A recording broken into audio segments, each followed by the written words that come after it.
Okay, so this is now lesson 65, and on this particular lesson I'm going to do unemployment, but I'm going to do it in the sense of I'm going to go through the syllabus, which is all about aggregate demand and aggregate supply, the multiplier and accelerator, and what factors influence aggregate demand.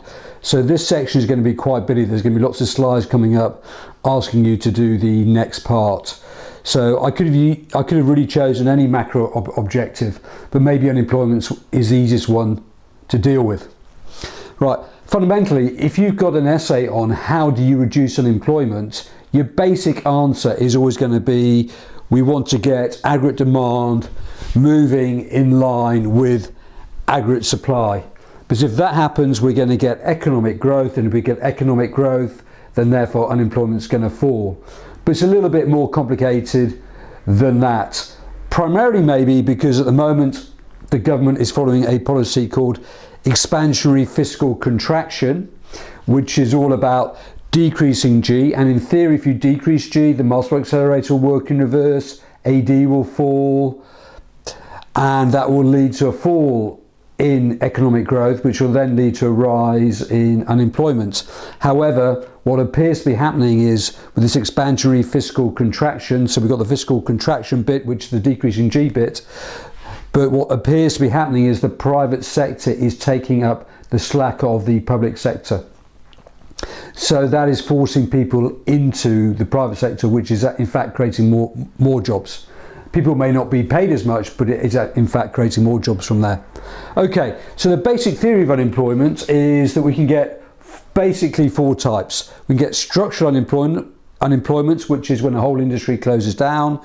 We can get frictional unemployment, which is the time it takes to move from job to job. We can get seasonal unemployment, which is, as it says, a lot of workers will only get jobs in the summer when they're selling ice creams or they're working in the tourist industry. And finally, we can get cyclical unemployment or demand deficient unemployment. And that is simply when there's a lack of demand in the economy. So if we just draw the AS curve, let's assume that there's suddenly a supply side shock. So AD is up here and then AD suddenly falls down to here. That is a lack of demand within the economy. Now, one of the targets of the government obviously is to create a situation of where you get full employment, and you create full employment by using supply side and demand side economics. And fundamentally, again, it just boils down to the fact we want to get the aggregate supply curve moving in line with the aggregate demand curve. So really in economics, you should just know supply side policies from the back of your hand. You can just go on and list the policy. So it is reducing welfare benefits, increasing the income tax threshold, so people can now earn up to £10,000 without paying any tax at all. Therefore, that will increase the incentive to go out to work. At the same time, welfare payments are being reduced. That will also increase the incentive to go out to work. Education and training, decreased corporation tax, decreasing income tax at the top levels, increasing labour market flexibility, which then makes it easier for employers to employ employees.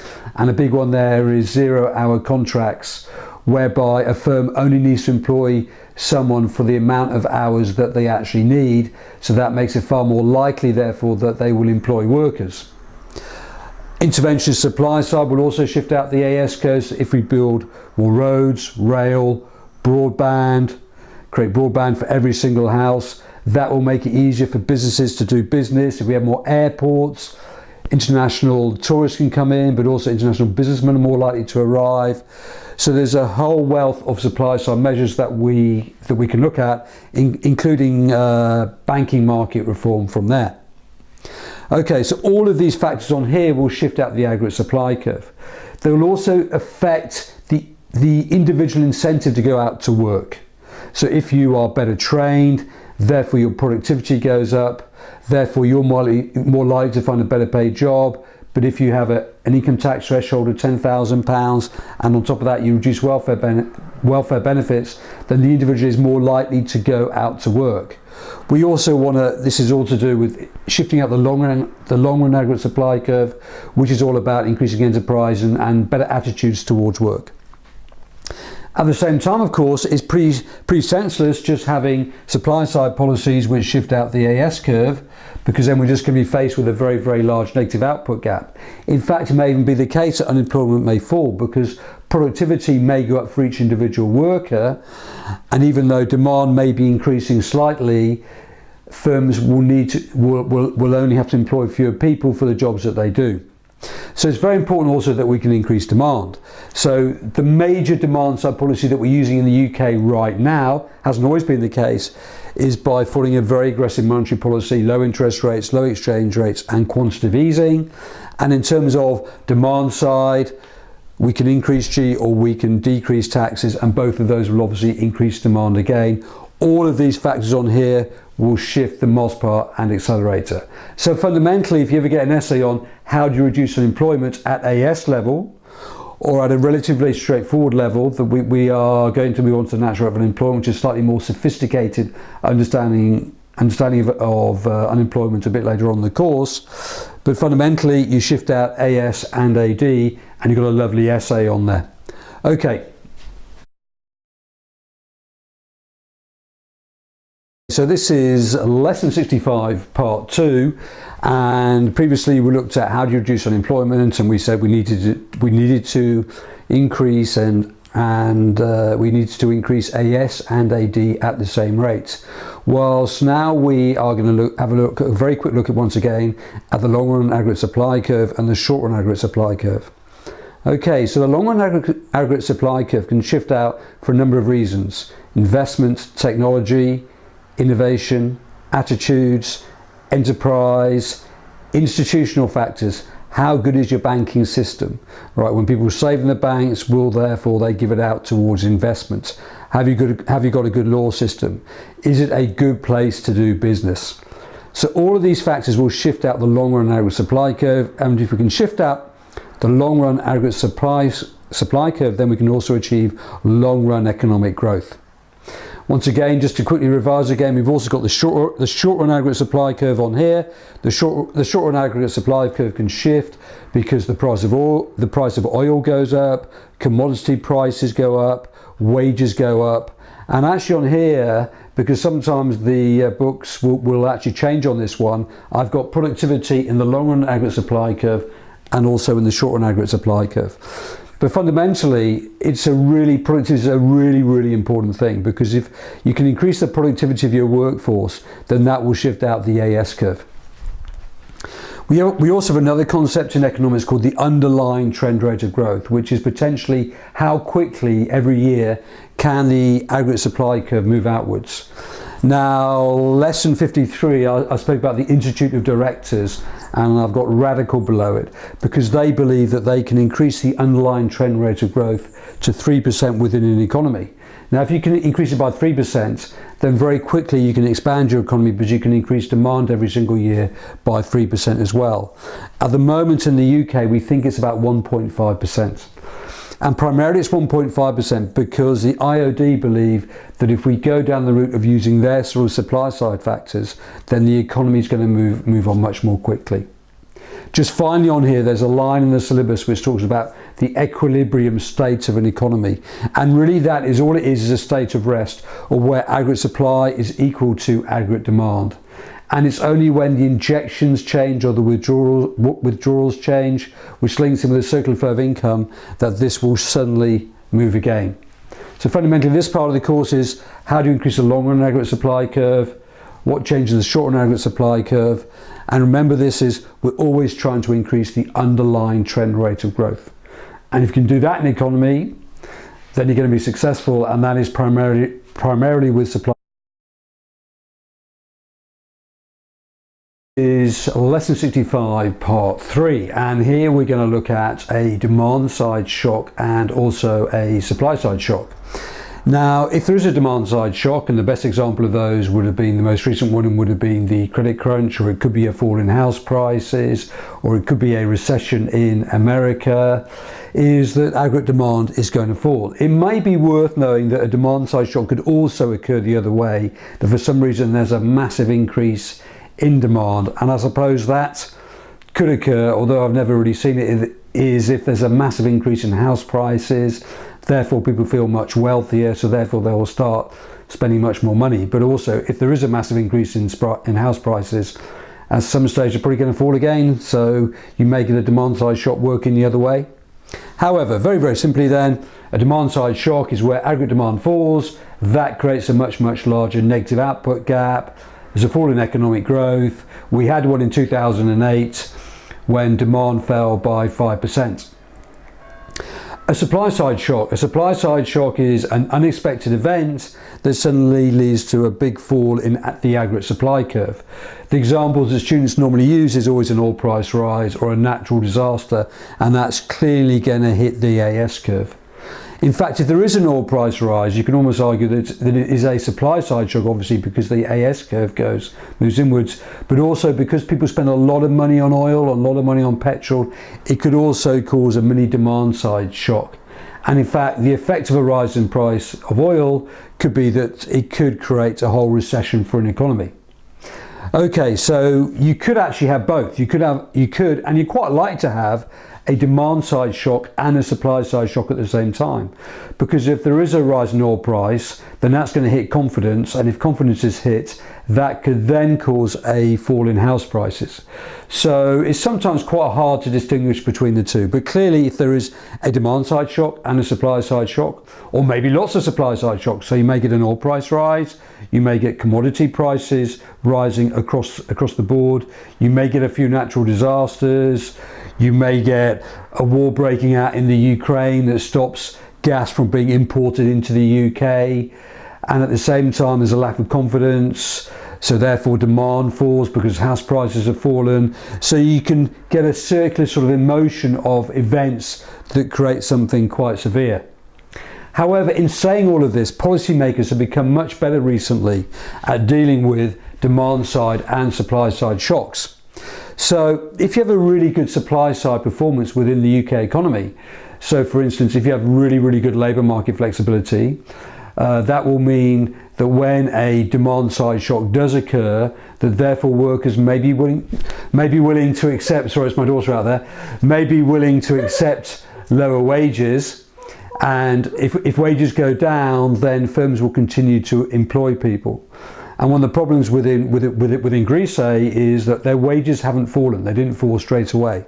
So we're going to look at, there are ways, if your supply side is really, really good, it may sort of help you get over a demand side shock. So for example, you may continue to get foreign direct investment may come into the UK, or even wages may fall.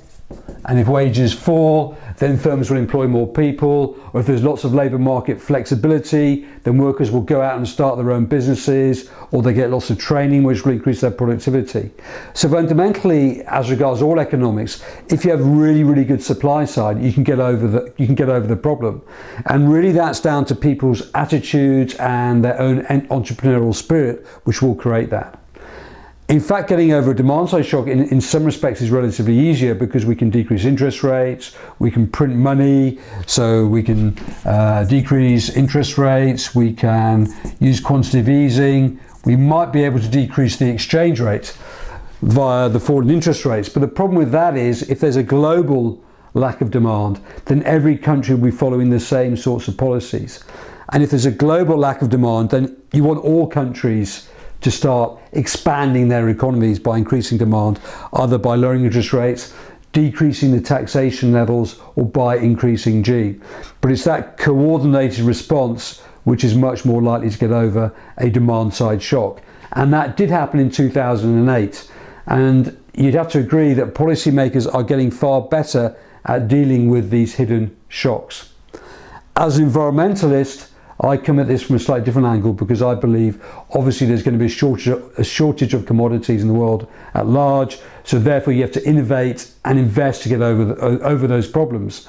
And as an environmentalist, I'm fully behind the fact that environmentalism is a really, really exciting branch of economics, because you have to innovate in terms of creating new technologies, and obviously a lot of those technologies happen to be clean. So then you don't need to import the gas or the oil, and you're not held ransom to those countries because you've innovated in other areas. But you've really got to take a long-term view on the economy to make sure you can go down those routes. Okay, so that is how you overcome demand and supply side shocks. It's not just about increasing demand, it may also be about having a really good supply side policy as well. Okay, so this is lesson 65 part 4, and here we're looking at the determinants of aggregate demand. Aggregate demand is obviously really important in the economy, because we cannot increase aggregate demand, then you're going to get a bigger and bigger negative output gap. Okay, so aggregate demand is made up of consumption plus investments plus government spending plus exports minus imports. So we're looking here at the factors that influence aggregate demand, and actually clearly one of the factors that will always influence most factors is confidence within the economy. Right, so first of all, let's look at consumption. There are many more factors than that, but obviously if interest rates are lower, it's going to be cheaper to borrow money, therefore consumption will go up. It depends upon people's levels of confidence. Confidence may depend upon the job market, and may also depend upon house prices and whether or not their incomes are rising. So if incomes are rising, we would therefore expect to see more consumption. Also, the culture also plays a part. Within the UK, people are willing to borrow money, and if people are willing to borrow money, that will also increase demand. But there are many more factors than the 4 things that I've got on the board up there. Investments are relatively straightforward. Once again, it's low interest rates, there'll be more investment because it's cheaper to borrow money. The confidence within the economy, the levels of demand within the economy. Can you remember the accelerator theory, which says that if demand goes up slightly, then there's going to be large rises in investment, and also how much the banks are willing to lend out, what is the level of corporation tax. All of those factors will have an influence on investment. Government spending. Government spending maybe is a little bit harder because that really depends upon the philosophy of the government. Can you remember when I was talking about the 1997 to the 2007, the nice decade? Well, between 1997 and 2001, the government always ran a budget surplus because it wanted to prove that it was economically competent to run the government. Then Gordon Brown came up with the idea that he really wanted to produce world-class public services. So therefore, every single year, government spending went up and up and up, and the budget deficits, we tend to have budget deficits of about 3% a year. So therefore, national debt from 2001 to 2007 increased from 30% to 40%. So government spending depends upon the situation of the economy. If the economy is in a big recession like it was in 2008, then the government is going to spend more money. If there is a recession anyway, an automatic stabiliser is going to kick in because there's going to be more people unemployed. So therefore the government has to spend more money because there's a greater level of unemployment within the economy. But also right now we're on this sort of theory now, expansionary fiscal contraction, which is saying actually by reducing government spending, that will actually increase demand. And the reason why it increases demand is because the private sector gets bigger and stronger and takes up that slack within the economy. Finally, we got exports, and exports will depend obviously upon the exchange rate, and the exchange rate will depend upon the interest rate. It will also depend upon demand from abroad. It will also depend on things like productivity, innovation, investment, enterprise, attitudes, all of the things that will affect the long run aggregate supply curve on there as well. And lastly up here we got savings. Now savings are slightly curious. In theory we can say if interest rates are high, then people are more likely to save because they get a greater return on their money. But actually savings recently have gone up again. And the reason why they've gone up again is because people are less confident about the future, so therefore they spend less, and therefore they will save therefore they will save more. So often savings will depend upon the current state of the economy, and if people think that they might lose their job, then therefore they may decide to save more. It also depends upon pension plans, and if there's some favourable incentives to having a pension, then maybe people will decide to save more. In the UK economy, we do not save enough. In China, I think the figure is, it's an extraordinary figure, that the Chinese workers save 40 to 50% of their income. Now the reason why they do that is because in the future there isn't much for a welfare state, so they save, that money goes into the banks, and then the banks invest that money, and that's one of the reasons why the Chinese have such a high rate of growth. So savings are also important. We want savings, we want more savings, because there's more money going to the banks, therefore the banks have more money to lend out. But we don't want to save too much, because if we save too much, that may mean consumption may fall, and if consumption falls, that leads to fall in AD, and our economy at the moment in the UK tends to be consumption driven. However, part 4 is just all about what factors influence C plus I plus G plus X minus M. I haven't even got imports on there, but what factors will influence imports are very similar to the factors obviously that will affect exports. If we have a low exchange rate, import prices will be higher. If Europe is desperate to sell their goods, therefore they will reduce their prices, and therefore the price of imports may fall. It also depends upon our level of demand in the economy. So once you think about economics, this part of the course is really pretty easy. The determinants of aggregate demand, C plus I plus G. Okay, this is lesson 65 again, part 5, and we're having a look at the role of aggregate demand in the economy, and we can also look at short-run growth and long-run growth. Right, the role of aggregate demand in the economy is obviously if we increase aggregate demand to here, then we are going to get a rise in national income. Now we call that short-run growth because we are really just using up spare capacity within the economy, and therefore when we do that we're able to get more growth.